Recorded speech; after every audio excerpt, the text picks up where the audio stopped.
Welcome to Figure Eight, where we feature inspiring stories of women entrepreneurs who have grown their businesses to 7 and 8 figures revenue. If you're in the mix of growing a bigger business, these stories are for you.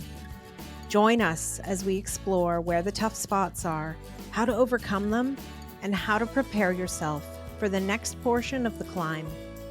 I'm your host, Julie Ellis. I'm an author, entrepreneur, and a growth and leadership coach who co-founded, grew, and exited an 8-figure business. This led me to exploring why some women achieve great things. And that led to my book, Big Gorgeous Goals. Let's explore the systems, processes, and people that help us grow our businesses to new heights. If you're interested in growing your business, this podcast will help. Now, let's get going. Hello and welcome to this episode of Figure Eight. Today I am in conversation with Margaret Coons. She is the founder of Nuts for Cheese. And she started in 2015 making vegan cheese and going to her local farmer's market to sell it. She had a vision of using the highest quality ingredients, having it be certified organic, and having no fillers, starches, or gums. It was a simple goal to bring the highest quality ingredients to create the world's best tasting gourmet vegan cheese. And all of that was 9 years ago. And I met Margaret in 2016 when she appeared at Lion's Lair, a pitch competition. And I have eagerly followed her journey to being the #2 cheese brand, vegan cheese brand in North America. And I'm very excited to have a conversation with you today. Welcome, Margaret. Thanks so much for having me. Happy to be here. I'm so glad to catch up with you and talk because I've really loved following your journey and seeing how your product offering has grown and your business has grown. And so, although I'm sure it's a lot of fun and excitement, I know how much hard work goes into that. Yeah, absolutely. And a lot has changed since 2016, that's for sure. Well, and so yes, I start thinking about people and production and countries and all of the things that, are happening as you're selling your product in retail stores. Tell me a little bit about that journey. For sure. So we started back in 2015, as you mentioned, at the farmers market, and really it was quite a grassroots entry into retail in those early days where, I set up my farmers market booth, I set up a social media page and a website and started getting some requests from local retailers and restaurants that were, keen to support and carry the product. And those early years was a lot of me reaching out to individual health food stores or independent retailers and loading up my Toyota Corolla with coolers and driving product all around southwestern Ontario and into Toronto once or twice a week, and really kind of distributing on my own by hand to these retailers that had taken an initial chance on us. And over time, we were able to grow that list of retailers, grow our manufacturing capabilities, which I'm sure we'll dig into in a little bit. But it eventually went from that, kind of personal touch delivery to a distribution model with some internal team support, some distributor support, and a growing list of retailers in Canada and then the US.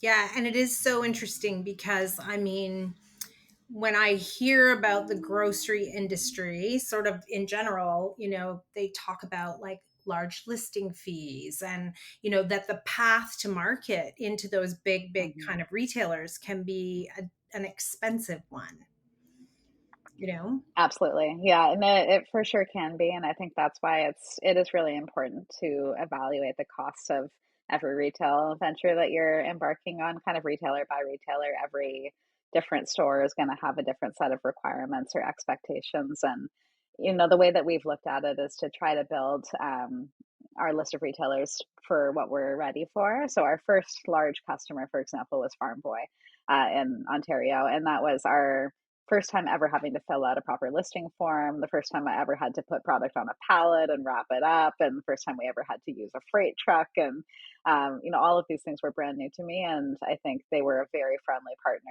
to start out with because, they are really supportive of small business. They want to have the best, local and store brand products to offer their customers. And they were very collaborative from the beginning. And that was a very kind of good way to get my training wheels off with some of those bigger customers. And then by the time we started to get into more listing forms and things like listing fees and negotiating shelf space, I was a little bit more prepared for it. Yeah. And I think that's a really good point about when you want to enter into sort of that, like getting into chain type retail, that finding a partner who will really work with you, believes in your product, and wants to support you is a really important part because it's hard. Like there's all kinds of lingo and the back, did your product get out of the back room? Did it get on the shelves? How are you supposed to know? Did you even know you had to know that? Like there are just so many things in that learning curve of what it's like to deal with big retailers. For sure. I remember like looking up under the table, what is an SRP? What is an MCB? All these different acronyms. The natural products industry and the kind of grocery industry at large has so many different acronyms that, when you're first starting out, you kind of just fake it till you make it. But yeah, absolutely. Yeah. So if we kind of rewind back to 2016 when we first met, you were really at that point doing everything. I mean, you may have had a couple of people working for you, but you were making cheese, you were selling cheese, you were doing social media, you were like all of the pieces of that business were revolving around you being involved. And obviously, things have changed a lot and fairly quickly in terms of how you've had to think about pulling out, hiring people, putting experts in place. What has that journey been like? I used to say it felt like my role had changed entirely, like every 6 months. And I wouldn't say that that's untrue today. Like I'm still definitely growing and learning my position, every day, and it does change constantly. But those early years, for sure, you went from chief bottle washer and, in-house accountant who, I'm an English major. I didn't have, a ton of business experience. My first business plan that I ever wrote was for the Lions Lair pitch competition. So I didn't, have a formal business plan when I started the company.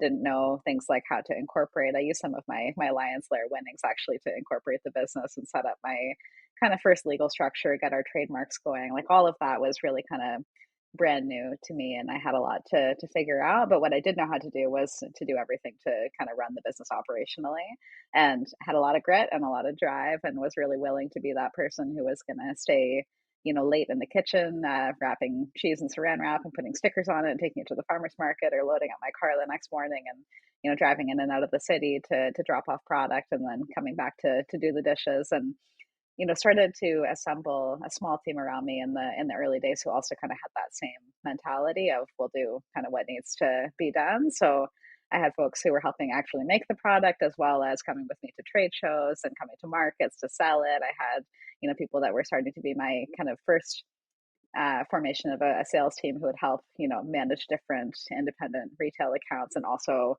had a little bit of, background in bookkeeping, so it could help me figure out payroll and just things like that. Kind of starting to build a team that was willing to jump in where it was needed. Yeah. And that sounds a lot like a great startup team in terms of people who don't need you telling them what needs to be done. They look around and see what needs to be done and they're willing to just dive in and do it. Yeah, definitely kind of a entrepreneurial spirit. I think you have to look for. And we still look for that with team members that are joining us today, because there's still very much of that mentality that everyone chips in where it's needed. Yeah, which is a great way like to build that culture of the organization, right? Because that's so important and it can be hard as it grows to having so many people, right? Like you just never necessarily imagine having that many people reporting to you when you start a business. Yeah, absolutely. And it's so important to keep everyone connected, not only to each other, but to the kind of greater vision and to the consumer feedback and to what's happening out in market. I think it's really key to make sure everyone is feeling really kind of tapped into the bigger picture. Yeah. And so now your team is sort of distributed. So you have your own manufacturing, and we'll get to talking about that because I'm curious about the scale up on that. But you've got a Mm-hmm. big amount of team who's sort of in your premises doing work. And then you've got a team who's, I'm sure, scattered sort of across Canada and the US, working to market, sell, do all of the other pieces that don't require you being in the building necessarily. What's it been like bringing that team together in terms of having them, feel cohesive and feel like they are pulling in that same direction together Mhm. towards the vision?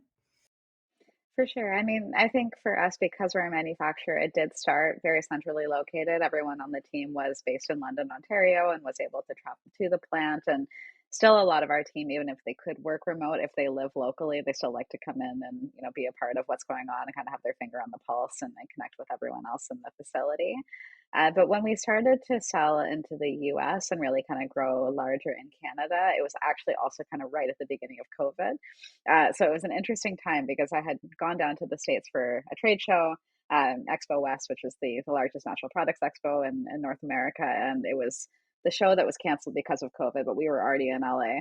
And so we had been, down there and had the opportunity to kind of scout some initial retail partners and have a few meetings and in lieu of the show taking place. And when we got back, that was when we really started to kind of hit the ground running in terms of expanding across the border. And that was when we first started to really understand that, okay, we're going to need some folks who are actually based in the US. And with everyone working remotely, it also kind of made sense that we could grow the team across Canada as well. So we started with just like a fractional sales support person who was based in California that helped us kind of get our feet wet there. And today we have our head of marketing is based in Southern California. We have another marketing person in New Jersey, one in Vancouver. Our CFO's in Vancouver. Our Canadian sales lead is in Toronto. So we are pretty spread out today, and we spend a lot of time on Teams, of course, but try to intersperse some connects with the team that are not solely focused on like what's everyone been working on and what do you need help with, more of like a kind of happy hour virtually with the team if we can't get together in person as much as we'd like. Yeah. Which makes sense, right? And you do have to make an effort. You have to think about it. It's not as organic as having everybody physically together, where it doesn't require as much thought. You do need to Hmm. be, and time zones also, like having Definitely. the breadth of time zones. Absolutely. And I mean, I travel so much for work as well that I'm getting more familiar with the variety of time zones. But yeah, it does take a little bit to coordinate a meeting where one person's on Central, one's on Mountain, one's on Pacific, and the rest of us are on Eastern. And yeah, it's like doing a crossword. It's good for the brain, I think. Yeah, yeah, exactly. Now I'm thinking about manufacturing, because you are now manufacturing and in one country, but selling in more than one, and just what that has looked like from, you doing the dishes in the kitchen after making the deliveries to where you're at today, which is, national retailers, larger volumes, all of those pieces, and what it's been like scaling that up. I think it's been really supportive overall to the overall business to be vertically integrated that way, to have the manufacturing arm, especially as you're trying to scale up and launch new products, has given us a lot of control over the quality and the innovation and the kind of speed with which we can bring something to market. But that said, it is like a whole separate business. It's like kind of two businesses running at once sometimes, and they both, obviously work very closely together and support each other. But the manufacturing side of things, is complex. It requires a lot of people. It requires a lot of equipment and physical space and warehousing and ingredients and shipping and all of that. And, for me, it was really all I knew starting out. I was working as a chef at a vegan restaurant prior to starting the business, and started by renting the restaurant kitchen in the middle of the night and eventually kind of getting a little certified kitchen space at the farmer's market that was a 8 by 10 booth that was, mine 24 hours a day, 7 days a week. So that became my first manufacturing space. And when I was starting out, I didn't know that there was things like cope manufacturers that you could outsource manufacturing. I was 24 when I started the company also. So there was quite a lot of things that are almost like assumed in folks starting food businesses nowadays that I just didn't have access to that kind of experience or knowledge. And so for me, there was never any other option than to be a manufacturer. But honestly, I do think it's like one of the biggest strengths about our business is that we've, really kind of scaled our manufacturing. We really focus on manufacturing excellence. We've received very stringent food safety certification that we've been working on for the last number of years. So just recently, we're BRC certified as a manufacturer, which allows us to really support that retail expansion as well. Right. And it is interesting because sometimes I think it's those things you do because you just don't know that turn out to be like part of the secret sauce of the business that makes it so interesting. hmm Yeah, there's so many things that I'm actually quite happy I didn't know because I think sometimes if you know too much, then it's scarier to take the leap and to jump into something that's going to be really hard. But if you're already doing it, you just keep going, right? Yeah. Now you've always been the product kind of mastermind and, going from being the chef in the vegan restaurant to starting this, you had a really good sense of what you saw the need in the world to be and what people would want based on what you wanted. How has that continued as the business has grown? So when I started, there really wasn't a lot of quality vegan products available in general in the grocery stores and in the wider marketplace, particularly not in Canada. But especially when I came to vegan cheeses, there was a number of kind of shreds and slices and things that I have eaten a ton of in my life, and they absolutely served their purpose. But I wanted something that was a little bit more advanced from a culinary standpoint, something that I could cook with, something that was fermented, so it had great gut health benefits, something that could be certified organic and was made from all recognizable ingredients and real food as I call it. And so I think that for me, it was initially really filling a need of something that I wanted to be able to purchase, and it was something that I was making for the restaurant. So I was making different cheeses and sauces and um, dressings and things like that using nuts and seeds to make them creamy. And when I started fermenting the cheeses that I was making, that was kind of when there's a little bit of a light bulb of how cheesy they could taste, how you could preserve products like you would a dairy cheese using fermentation, so that you don't have to use any different, artificial ingredients or gums or fillers or preservatives, things like that. It really is kind of a very natural, clean product, which is how I like to eat. And so that's bled into the way that we innovate. And I still do lead all of our innovation and product development. So for me, launching new cheese flavors over the years has been really fun because I love looking at different food trends and seeing what, different flavors might be missing in the market and different styles of dairy cheese that we could emulate. And then thinking about like product line extensions, we launched a butter in 2019, and that became a great product for us to kind of flank our product as looking for something that really did behave like a dairy butter that was able to melt and be used in pastries and a one-to-one swap for dairy butter. Which then led to cream cheese, which we launched about a year and a half ago. So that's a newer product line for us that's now available nationally in Canada and the US, but that became more of your kind of everyday usage occasion product. We wanted it to have a slightly lower price point because a lot of folks buy our cheese wedges and kind of save them for a special charcuterie board, or sometimes they cook with them. We wanted something where people could, grab it and use it every day. And then next up, we'll be launching a line of creamy cashew dips that are delicious. We've been kind of advertising them on our website and selling a little bit D2C over the summer, but they'll be launching retail this fall. And really, our food philosophy has stayed consistent over the years. We're super committed to organic, to fermented foods, to foods that have high probiotic content, and all recognizable, simple ingredients. Yeah, I think, well, and I mean, the product quality is evident. I think that's an interesting point, though, about like the original sort of cheese line that has expanded with flavors and things, but it being that thing you would put onto a charcuterie board or something a little bit more special versus things people might want to use on an everyday basis, and what that means for hmm you in terms of how you want your price point to be as you come into market. Yeah, absolutely. And I know I eat, a wedge of our cheese almost every day, but for other people, they may not necessarily, and they do really see the product as being very special, which is such an honor. But we want to continue to innovate products that people have for all different, occasions in their life. Yeah. No, it's interesting.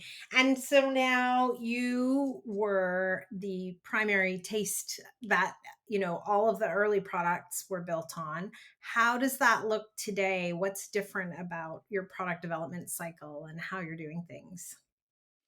So I still lead a lot of the kind of general innovation, but we have an awesome operations team that supports me very closely.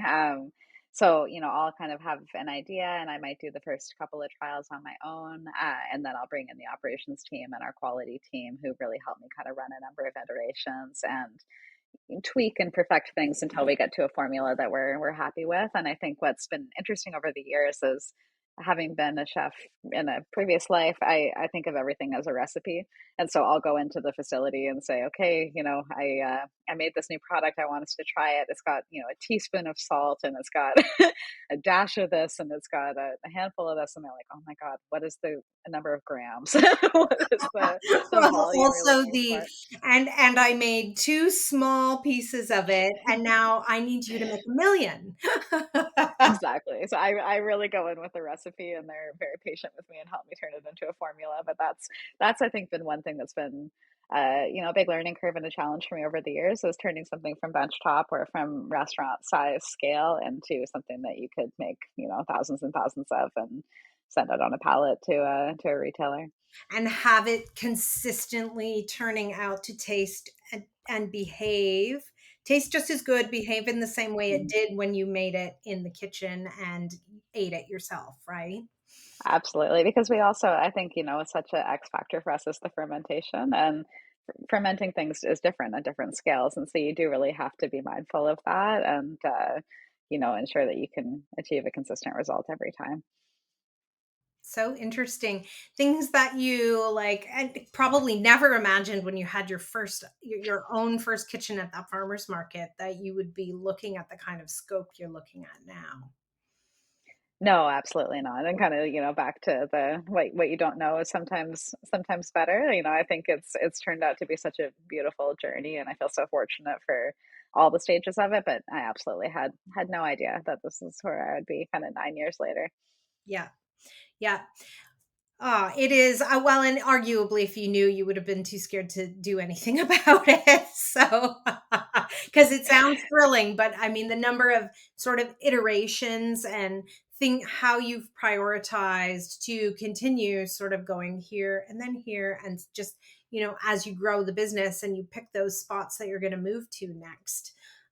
It takes time to kind of discern that and figure out how you're going to do it.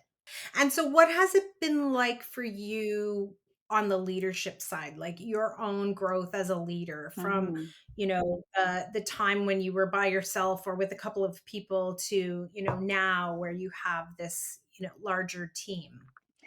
Yeah, I think it's been honestly probably the biggest personal development opportunity for me that I could have had. I have always found that the way that my personal growth has um happened over the years has been very closely tied to the way the business has grown, and those two have always been very intertwined and a lot of alignment. So it's been, a huge opportunity for me to grow as a person, but also as a leader. And I think I've learned a lot. You make a ton of mistakes as you go. You learn how to work with a team. You learn how to lead a team.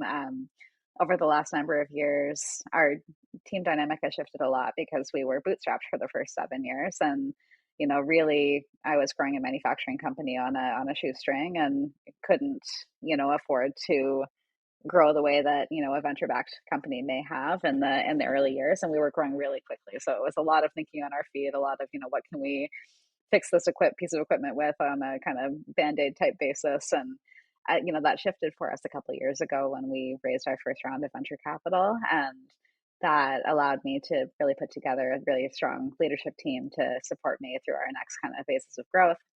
We also put together a board of directors, which I did not have before.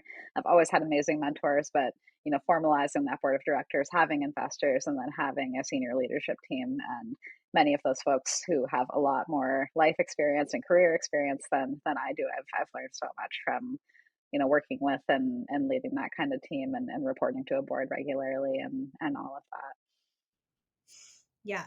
Yeah, it's sort of like the built-in accountability that a board brings for sure. What did you find as you moved from having mentors or advisors who may have been very active in their work with you, Hmm. shifting from that kind of a model over to a formal board? What's it Hmm. been like for you, and what would you tell other entrepreneurs who are thinking about going on that journey? I do feel very fortunate because one of my longtime mentors, who actually was my mentor at the time that I was participating in the Lions Lair pitch competition and helped me practice my pitch, he's actually one of our board members today.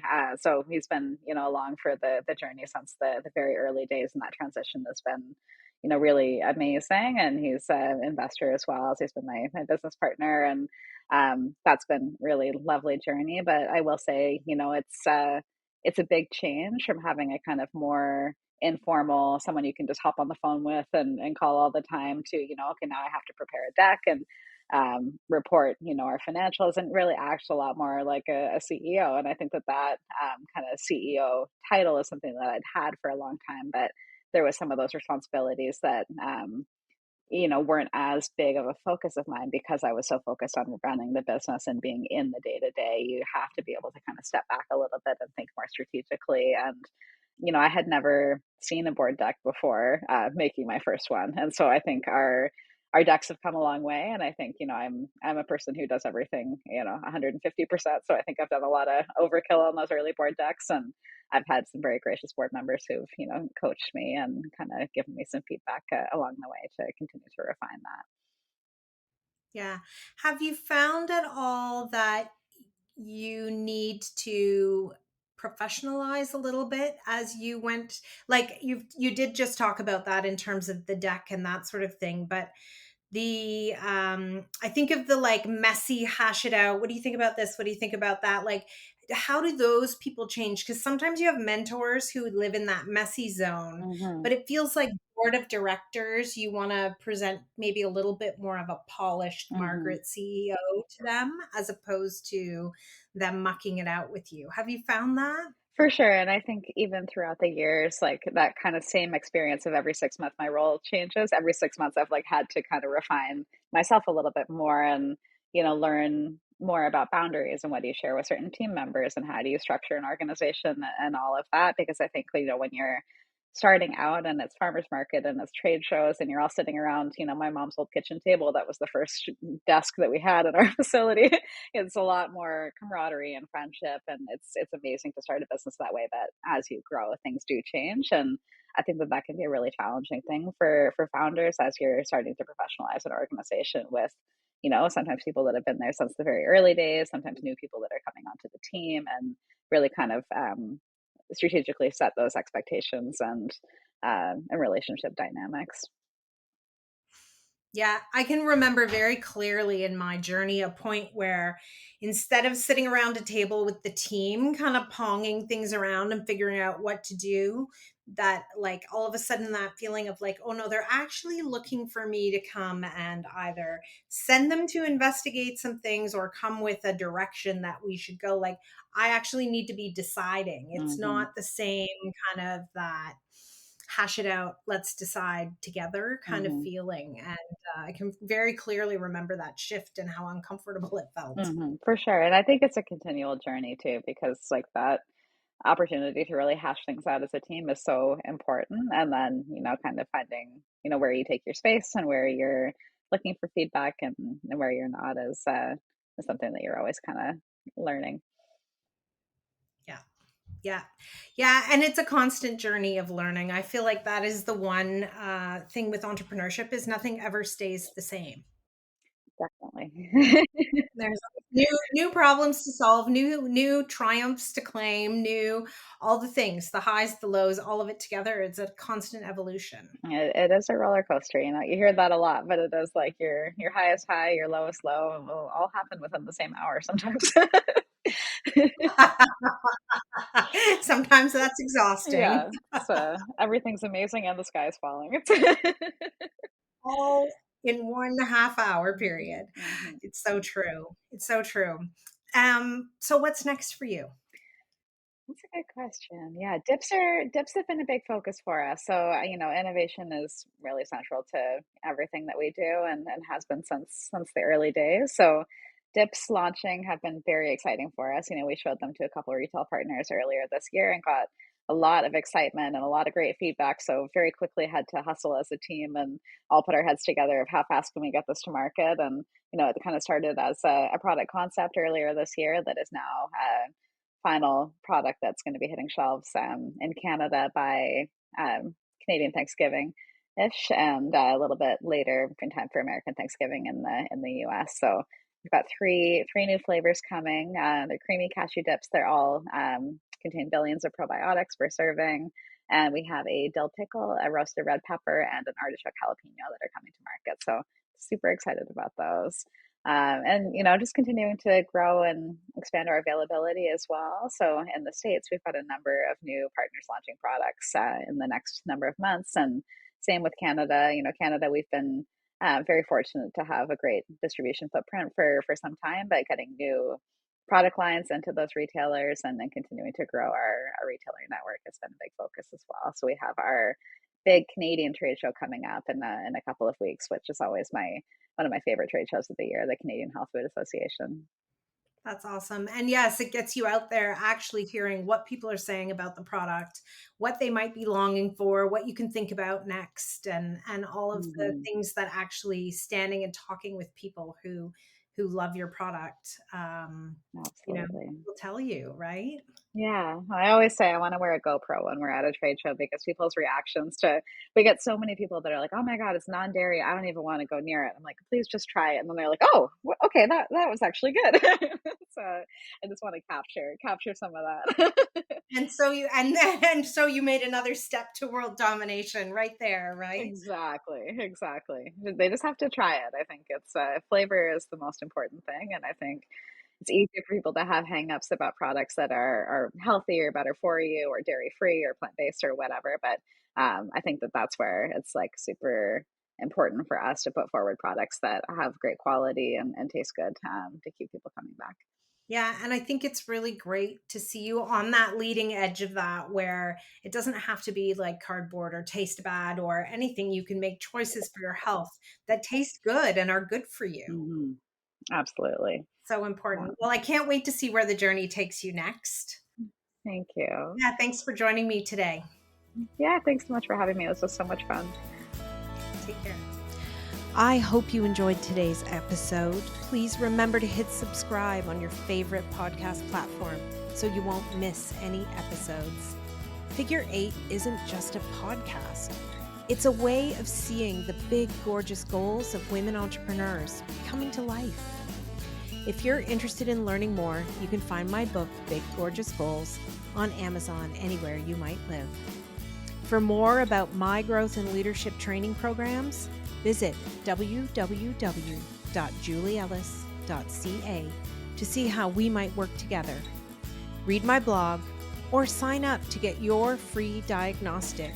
Are you ready for growth? Once again, that's www.julieellis.ca. When we work together, we all win. See you again soon for another episode of Figure 8.